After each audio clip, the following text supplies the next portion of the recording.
সরকারি টাকায় তৈরি বাস যাত্রী প্রতীক্ষালয়, অথচ সেখানে বাস যাত্রীদেরই নো এন্ট্রি। বাস যাত্রী প্রতীক্ষালয়ে রাতারাতি হয়ে গেল মিষ্টির দোকান। কোনো মিষ্টি নেই সেখানে। ডেচকি ডেচকি রসগোল্লা, পান্তুয়া, ট্রে ভর্তি কালাকাঁদ, ক্ষীর, কদম, আরও কত কি, যা দেখে রীতিমতো চক্ষু চরকগাছ অবস্থা স্থানীয়দের। ছবিটা দুর্গাপুরের 27 নম্বর ওয়ার্ডের বিধাননগর হাটকো মোড়ের। বাসস্ট্যান্ডটা ধর্মশালা হয়ে গেছে। ধর্মশালা কি বলবো, ওটা কি মিষ্টিখানা? হ্যাঁ, মিষ্টিখানা।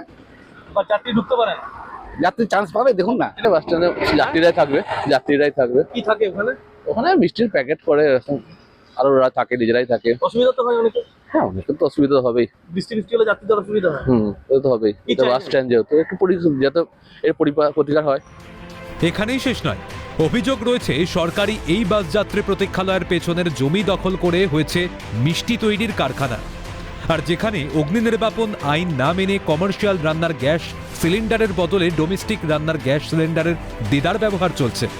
এই ছবি শুধু দুর্গাপুরের বিধাননগর এলাকার তা নয়, 29 নম্বর ওয়ার্ডের সগরভাঙা তেঁতুলতলা মোড়ের বাস যাত্রী প্রতীক্ষালয় রাতারাতি পরিণত হয়েছে মোটর বাইক গ্যারেজের স্টোর রুমে এবং গবাদি পশুদের আস্তানায়। ফুঁসছে স্থানীয়রা। পুলিশ প্রশাসনের বিরুদ্ধে উঠেছে তোলা আদায়ের অভিযোগ। তবে এই বিষয়ে নাকি কোনো খবরই নেই দুর্গাপুরের নগর নিগমের কাছে। প্রশাসনকে জানিয়ে অন্যায় কাজের বিরুদ্ধে ব্যবস্থা গ্রহণের আশ্বাস প্রশাসক মণ্ডলীর সদস্য রাখি তিওয়ারির। তবে অন্যায় কাজ বলে মানতে নারাজ মিষ্টির দোকান মালিক। তার সাফাই, এই দোকানের মাধ্যমে কর্মসংস্থান হয়েছে। প্রত্যেক দিন এভরিডে দুর্গাপুর মিউনিসিপ্যাল কর্পোরেশনে বহুবার এসেছে, পয়সা খেয়ে চলে গেছে। মিউনিসিপ্যাল কর্পোরেশন একদম পয়সা নিয়ে চলে যায় রীতিমতো। থানা তো নাই, কারো কিছু বলার নেই। কারো কিচ্ছু বলার নেই।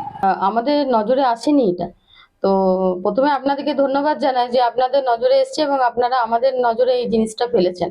আমরা আমাদের কর্পোরেশনের সাথে এবং আমাদের এডিডি এর সাথেও কথা বলছি যে কেন এটা হয়েছে, এবং প্রশাসনকেও আমরা বিষয়টা জানাচ্ছি। এটা তো পুরোপুরি অন্যায়। আমার অপরাধ নয়, অপরাধ 1 ঘন্টা 2 ঘন্টা যে কাজ থেকে এত দেশের লোক ফুটপাতে দোকান করে খাচ্ছে, মালদা বাজার, মেনাচিড়ি, চণ্ডীদাস, আমি এতগুলো লোক আছে করে খাবে না?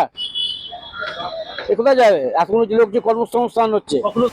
প্রশ্ন উঠেছে, মুখ্যমন্ত্রীর কড়া নির্দেশের পরেও দিনের পর দিন সরকারি সম্পত্তি অসাধু ব্যক্তিদের দখলে চলে যাচ্ছে কিভাবে?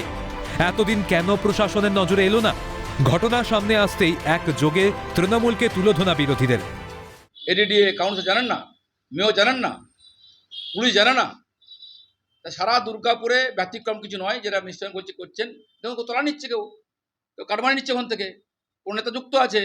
এই যে দখলদারি, এই দখলদারি খালি মিষ্টির দোকানের মালিক এত বড় সাহস কোথা থেকে হয়নি।